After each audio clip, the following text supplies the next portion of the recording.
Purposely. Your life, God's purpose. Listen at onpurposely.com.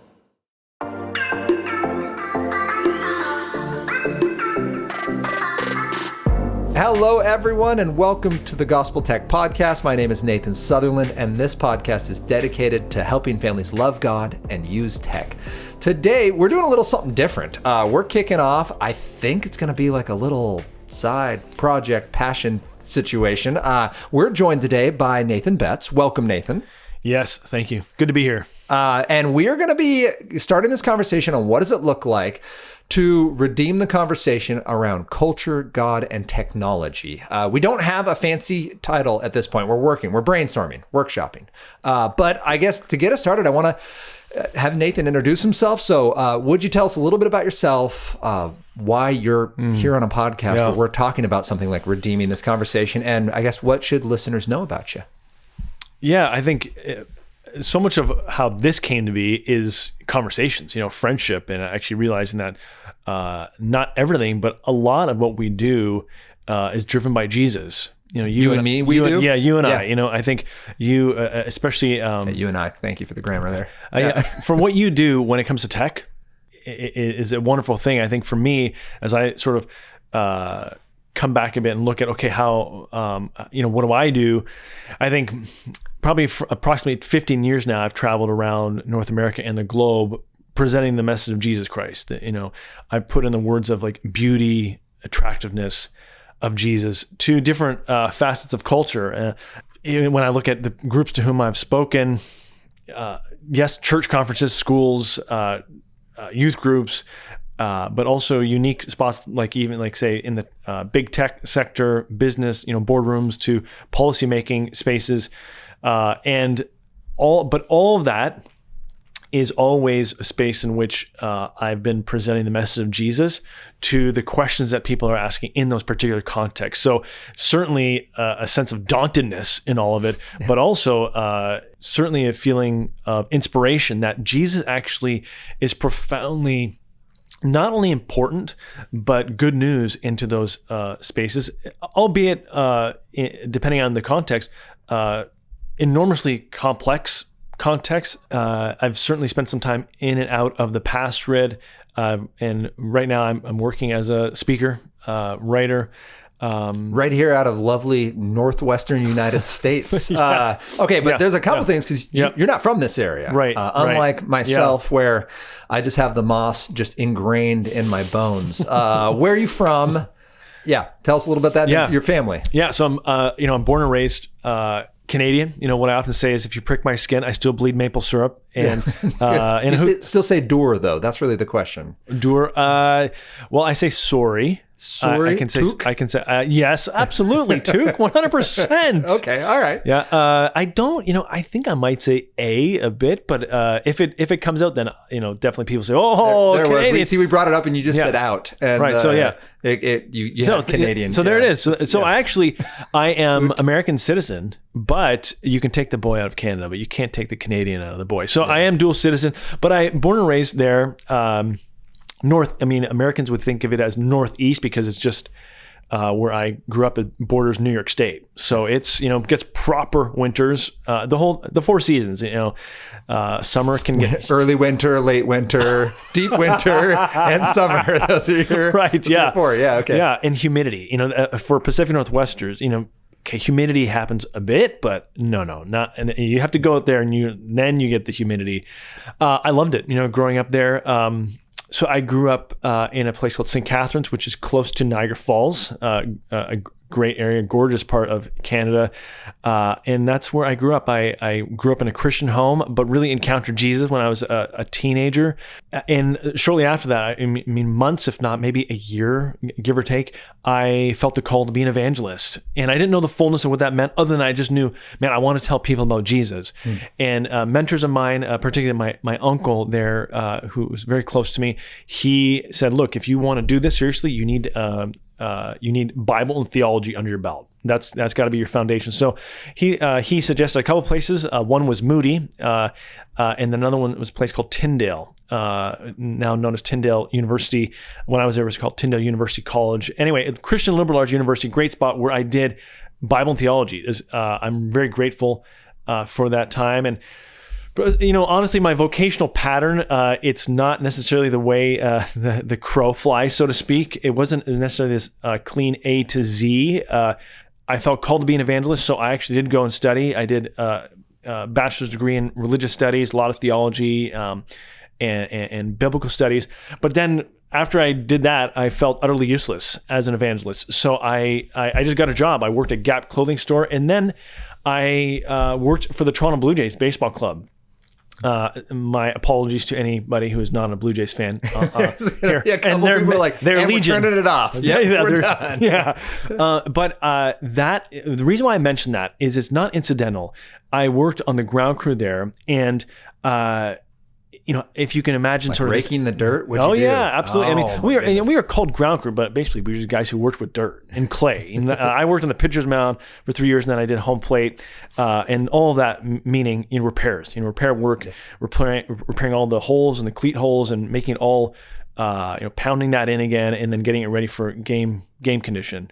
But that was really key for me because it was in that environment in which I learned and gathered confidence in engaging people who they weren't hostile, but they were just not interested.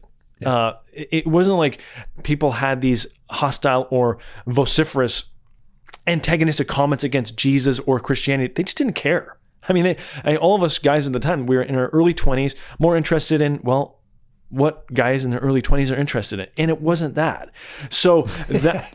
Not a lot of deep theological conversations happening around the water cooler. No, right, exactly. Okay. But the interesting thing is, what I discovered there is, often people think of apologetics and it's this kind of cerebral, or, often people think of it as the philosophical arm of theology or the theological arm of philosophy. It's yeah. But either way, it's this thing that's like, people are, they have, long beards and they're, ivory towers. Yeah, it's the whole thing.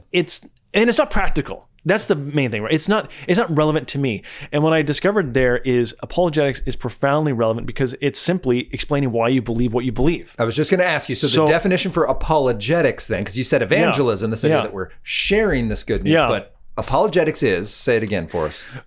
It's, okay, there's so many things because this is what I've done for years now. But what I'd say is one of my professors was a guy named, his name is Alistair McGrath, just retired from Oxford.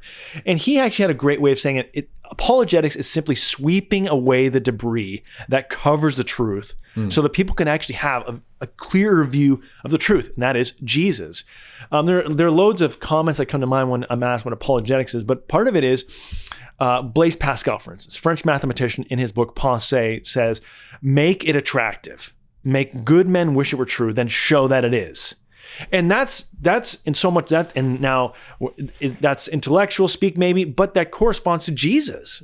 People were so interested in what Jesus was saying, not just because he was a great and incisive conversationalist, but because there was a beauty to him. There was an attraction that people were like, man, I want to hear what this guy says. And Pascal really touches the nerve of that and saying, yeah, the content of Christianity is profoundly good news, but probably the on-ramp to that is people seeing a life that's well lived. It's something that's beautiful and saying, and basically causing people to say, man, that's interesting. That's beautiful. Tell me why. Yeah. And so in his case, like mathematics, like he's using numbers and like truths about the universe to be like, and this is beautiful because there's a creator. Like it's not a beautiful accident. Like this mathematics works because of a greater, like now let's have that conversation. So you were doing that.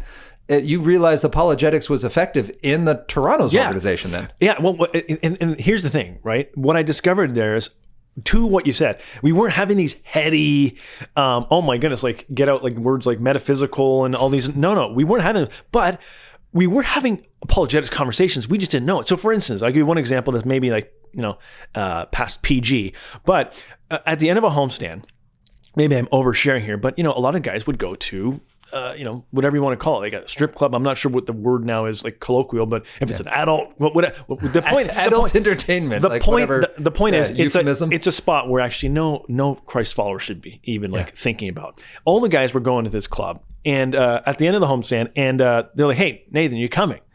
And I said, "No, I'm going home."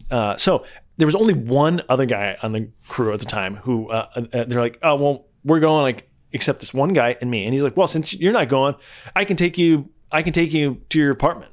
So I live in the area and I'm not going out with the guys. So he's driving me home. And in that conversation, this is apologetics, like exhibit A. He says, hey, so tell me, like, why aren't you going? For me, I've got another job. So I got to get up early in the morning. That's why I'm not going. Why aren't you going? That's the time. That's showtime for apologetics. Yeah. Because I'm explaining why I'm not going, but also that's a spot of like why I believe what I believe. Yeah. And I failed. Like it was like I wasn't expecting that. And it's okay to fail, because I think you learn. But in that moment, from lack of prep, from being nervous, from what? Why did you fail? When you say you failed, I think it was like I didn't know how to say it. I also didn't. I think it was a part of it was lack of courage. There was pressure to be cool, and if I just say, well, because I love Jesus, and I thought, oh, this is going to come across as like some kind of Victorian guy who's like completely like in the wrong space. And so I said, I'm not into that stuff, and it's like, well, okay, true, I'm not into that stuff, but it's more nuanced than that, and really that was a cop out, but the point, what I'm trying to say here is apologetics. The issue is this. It's not whether we do or engage in apologetics, full stop. Well, not full stop. The second part of that is everyone has an apologetics. And I think C.S. Lewis made this point in a roundabout way. He said, look, it's not about whether we engage in apologetics or not. The issue is everyone has an apologetic. Yeah. Is it a good one? In that case, my apologetic was pretty poor. But that all of a sudden now I think in that moment, I remember it inspired me and challenged me, because I remember leaving that conversation and going into my apartment at the time thinking, man, that was an opportunity.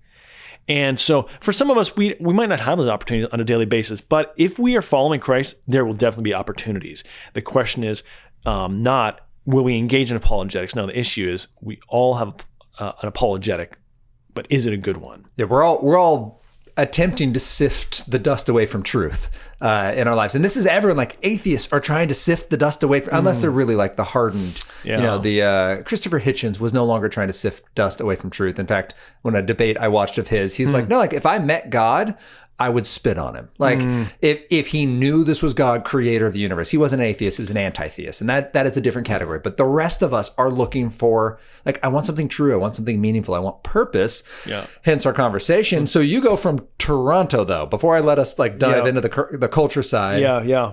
And at some point get to professional speaking and meet your wife and end up abandoned out here in southern Alaska. So talk to me about, and you can go as much or as little into that as you'd like, but I would love to hear like the lesson that, and the audience who knows, we're 200 plus episodes into hearing Nathan's life. So other Nathan now gets to share. Yeah. So I was encouraged to apply something called, so at that point, I'm in my third year working for the ground crew, like Major League Baseball club ground crew, and I had started youth pastoring at a church in the Niagara area there, loving both, hybrid, full-time, and very different spaces in a very churchy environment, and then the ground crew, which is, alpha male, locker room, sort of, and you're basically working for an entertainment group. Is that the ground crew's also like an alpha male environment? Do you overlap with the athletes? I'm just not picturing it. Was because we were we have a locker room, and that just picture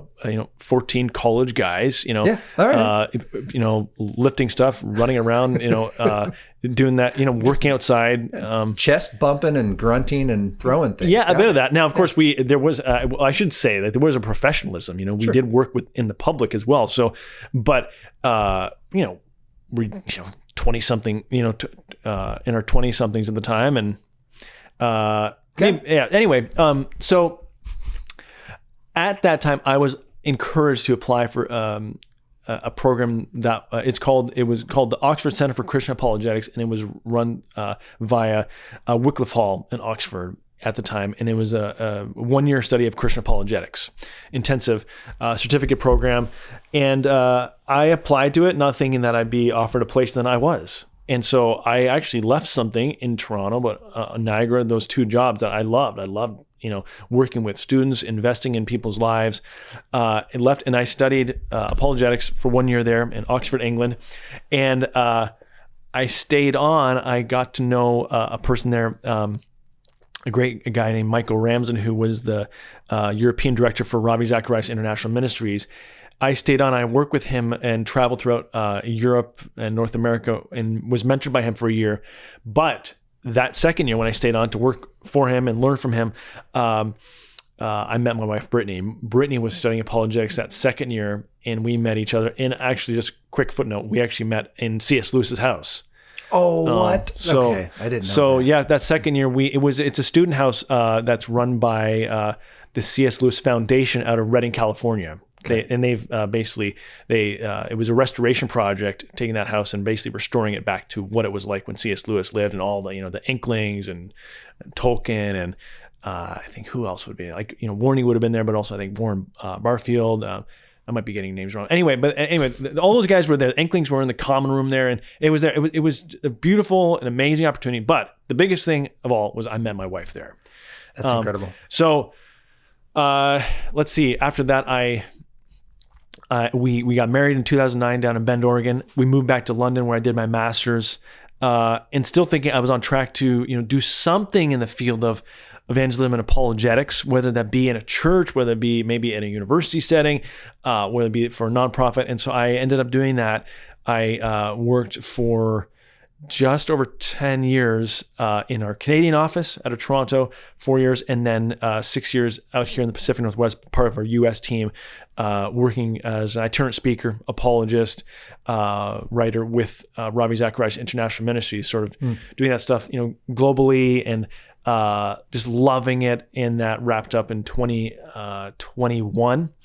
So that's sort of giving you a bit of a whistle stop tour, but it wasn't. Yeah, as I said, it wasn't necessarily clean. Like some guys would do undergraduate, masters and PhD, and boom, they just. For me, it was very much, I did my undergraduate, then really just bumble my way along, trying to figure out, God, what are you doing? And then did some studies there, some mentorship programs, came back, worked more in Canada, got married, go back to England, do further study. So yeah. No, and don't worry, because you're in good company. I mean, not a lot of people start pre-med, go to law school, and end up a middle school teacher who starts a nonprofit. So that's the arc you're competing with over here. But I love that you were willing to share all that, because that is really what we're trying to get at in these conversations about redeeming the conversation around culture, God, and tech. It's not we're here to deliver every right answer. So you and I aren't two Nathans who now are going to fix the planet. Instead, we're two Nathans who love Jesus and have seen God work in each of these quirky little spots. And we haven't even talked about our crazy little humans yet, but we'll save that maybe for another day. Yeah. But that's the experience. Just that Toronto example was so solid of that was a spot where all right, and I belly flopped bad. How do I get better? Yes, you have the playground comebacks. You're like, oh, this is what I would have said. Yeah. But more than trying to get that zinger in your head as you fantasize. I do, at least. I fantasize about being just the world's best evangelist, and people hearing a single sentence and being like, and I love Jesus now. Right? Sure, in a perfect world that would happen. It doesn't. So how do we do it well? How do we do it with our kids when it's just if you ever want an environment where it doesn't go great, it's with kids. So let's transition to the first part of the first conversation then, as we go, all right, we know who you are. And if you guys haven't listened, go back to a previous one or one where Anna's on it and have her tell you about me. But let's then talk a little about what does it look like? I guess, what do we need as kind of our base layer foundation when we talk about let's redeem the conversation around culture. Can you unpack that a little bit for us about what do we mean with culture? How does one redeem or restore such a thing? And as parents, who are specifically looking to talk to here, adults and specifically adults with kiddos, how can we begin that for when we haven't been trained at Oxford, when we haven't had 10 to 15 years of apologetics work? I think for all of us, no matter where we are, I mean, it's a matter of accessibility. Okay, I could say that of you. There's certain things that you've done. I would just think, oh, man, I can't do that. But how can you make it possible so I can reach out? I think for all of us, no matter what space we find in our, no matter where we are vocationally, okay, whether you're listening now and you're a full-time mom, or you're an engineer, a doctor, or working behind the desk, or a cashier, the question still is, how do we remain faithful to Jesus? What does faithfulness to Jesus look like? Because it's going to look, the fine print is going to look different, but the bottom line still is, okay, Jesus, how can I be faithful to you in all this? And I think it starts when you talk about culture, Nathan. We need to at least, the starting point is not only, it's almost like twin feet here. One, understanding who Jesus is, becoming very clear on our knowledge of God. That's just crucial. But also, I think John Stott was the one who once said, he has a Bible in one hand and a newspaper in the other. And the idea there is he has solid grasp of this God, triune God revealed to us in Jesus Christ. But he also is aware of what's happening in the other narratives that are, sort of orbiting around him. Because so much of what we do when it comes to our children, to our colleagues, to our friends who we're wanting to embody this faith, it's a matter of translating the scriptures, translating Jesus effectively into words that are accessible and make sense to them. So first of all, let me stop you right there, because really what you're saying is, if I were to repeat it, is the idea of redeeming the conversation around culture means understanding what our culture is saying, and then Greg Koukl style, taking it and saying, what's the claim and is it true?